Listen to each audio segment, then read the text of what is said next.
ഇവിടെ അടുത്ത random person. നല്ല ഹൈറ്റാണ്. എത്ര ഹൈറ്റ് ഉണ്ട്? 6 feet.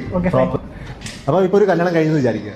നീ കല്യാണം കഴിഞ്ഞ് കഴിഞ്ഞിട്ട് പേരൻസുമായിട്ട് നിൽക്കുവോ അല്ലെങ്കിൽ വൈഫുമായിട്ട് നിൽക്കുവോ?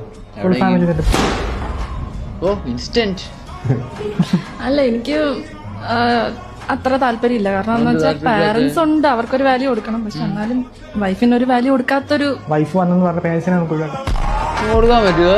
അങ്ങനെ ഒഴിവാക്കണമെന്ന് ഞാൻ പറഞ്ഞില്ല.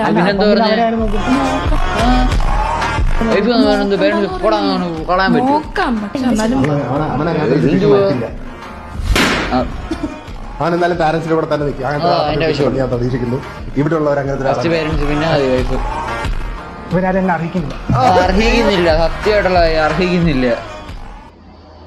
നമ്മരാരും അർഹിക്കുന്നില്ല. ഞാൻ പറയുക ഗൈസ്, ഇപ്പം ഒരു 2-3 വീഡിയോ ഞാൻ ഇത് കാണാൻ തുടങ്ങിയിട്ട്. അപ്പോൾ എനിക്ക് ഫുള്ള് റിയാക്ട് ചെയ്യണമെന്നുണ്ട്. അപ്പോൾ നിങ്ങളുടെ അഭിപ്രായം എന്താണെന്ന് വെച്ചാൽ താഴെ കമൻറ്റ് ചെയ്യുക. റിയാക്ട് ചെയ്യണമെങ്കിൽ ജസ്റ്റ് എസ് എന്ന് പറഞ്ഞിട്ട് നമ്മൾ യൂട്യൂബ് ചാനലിൽ നമ്മൾ റിയാക്ട് ചെയ്യുന്നതായിരിക്കും. ഫുൾ വീഡിയോ ആയിട്ട് നമ്മൾ റിയാക്ട് ചെയ്യുന്നതായിരിക്കും. ജസ്റ്റ് ഒന്ന് എസ് എന്ന് പറഞ്ഞ് കമൻറ്റ് ചെയ്തിട്ടാൽ മതി. ഓക്കെ.